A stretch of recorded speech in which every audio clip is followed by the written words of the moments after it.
Okay students, next हमारे पास numerical है 15.4. A circular coil has 15 turns of radius 2 centimeter each. The plane of the coil lies at 40 degrees to the uniform magnetic field of 0.2 Tesla. If the field is increased by 0.5 Tesla in 0.2 second, find the magnitude of induced EMF. हमारे पास एक circular coil है जिसके अंदर total 15 number of turns जो हैं वो given है और उसका जो रेडियस है वो कितना है 2 सेंटीमीटर के इक्विवेलेंट है. हमारा जो प्लेन ऑफ कॉइल है, फॉर एग्जांपल ये मैग्नेटिक फील्ड है, ये हमारी मैग्नेटिक फील्ड के साथ ये जो प्लेन है इसका एंगल जो बन रहा है वो तकरीबन 40 डिग्री का बन रहा है. इस कॉइल में जो नंबर ऑफ टर्न्स हमने यूज़ किए हैं वो भी हमें गिवन है. डेटा कितने हैं वो हमारे पास सिंपली 15 टर्न्स हैं और इस कॉइल का जो रेडियस है वो हमारे पास कितना है 0. सिंपली यहाँ पे 2 सेंटीमीटर है. ठीक है, तो ये हमें जो है वो इन्फॉर्मेशन दी हुई है. साथ ही साथ हमें बताया है कि मैग्नेटिक जो फील्ड है वो हमारी इंक्रीज़ हो गई है. कहाँ से कहाँ? पहले वो 0.2 टेस्ला थी और उसके बाद वो 0.5 टेस्ला हो गई एक खास टाइम में, जो कि कितना टाइम गिवन है हमारे पास, उसके लिए टाइम हमें दिया हुआ है 0.2 सेकेंड. हमें मैग्नीट्यूड फाइंड करना है इंड्यूस्ड ईएमएफ का. स्टार्ट करते हैं गिवन डेटा से. सबसे पहले नंबर ऑफ टर्न्स, कितने टर्न्स हैं हमारे पास? 15 टर्न्स हैं. ठीक है, रेडियस हमारे पास कितना गिवन है 2 सेंटीमीटर. रेडियस को हम स्मॉल r से शो करवाएंगे 2 सेंटीमीटर. सेंटीमीटर को मीटर में कन्वर्ट करने के लिए 100 से डिवाइड करेंगे तो आएगा 0.02 मीटर. नेक्स्ट इन्फॉर्मेशन, हमें एंगल गिवन है किन दो चीज़ों के दरमियान?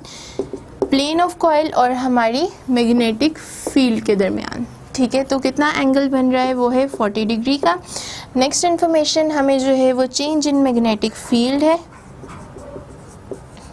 कितनी मैग्नेटिक फील्ड चेंज हो रही है? 0.2 टेस्ला से 0.5 टेस्ला, यानी चेंज निकालने के लिए फाइनल माइनस इनिशियल,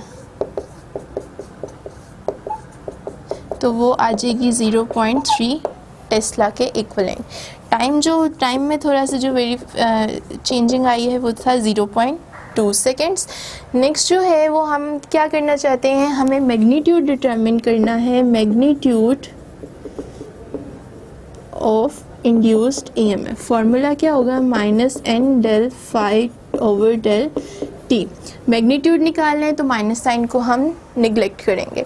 सॉल्व करते हैं.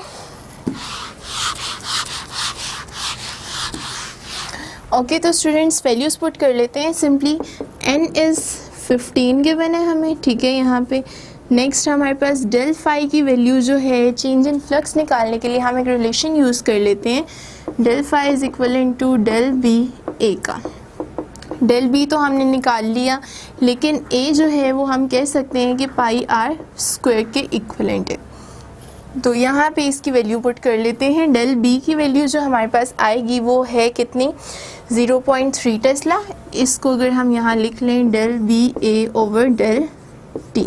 अब वैल्यू लगाते हैं पहले 15 मल्टीप्लाई इसकी वैल्यू 0.3 टेस्ला. एरिया है पाई आर स्क्वायर, पाई 3.14.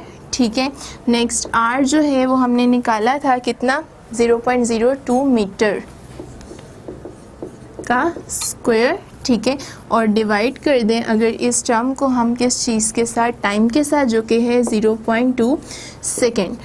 अब इंड्यूस्ड ईएमएफ हम निकाल रहे हैं. इन तमाम टर्म्स को जब हम by the help of calculator solve करते हैं तो जो हमारे पास रिटर्न में आंसर आता है वो है 1.8 × 10⁻⁻² वोल्ट्स के इक्वल जो है वो आंसर आ जाता है. तो ये थी हमारी इंड्यूस्ड ईएमएफ और न्यूमेरिकल नंबर 15.4.